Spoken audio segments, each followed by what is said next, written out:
পরিবারে এমন কিছু কিছু মানুষ আছে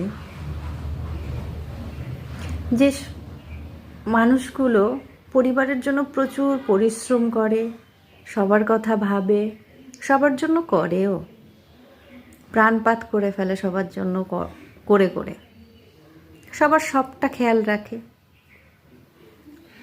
অথচ নিজেরটা কিন্তু খেয়াল রাখে না।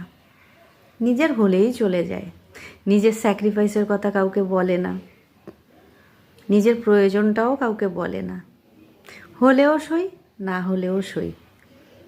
কিন্তু দিনের শেষে এই সব মানুষগুলো না পরিবারের প্রত্যেকটা লোকের কাছে বেশি কিন্তু দোষী হয়।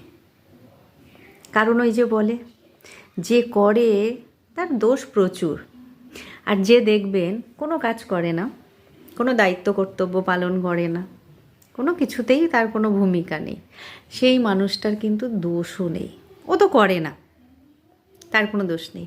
কিন্তু যে ব্যক্তি করে তার প্রচুর দোষ। সে 10টা ভালো করলে একটা যদি ভুল করে সেই দোষটাই বিশাল বড় হয়ে যায়, তাই না? এটাই বোধহয় আমাদের সংসার জীবনের নিয়ম।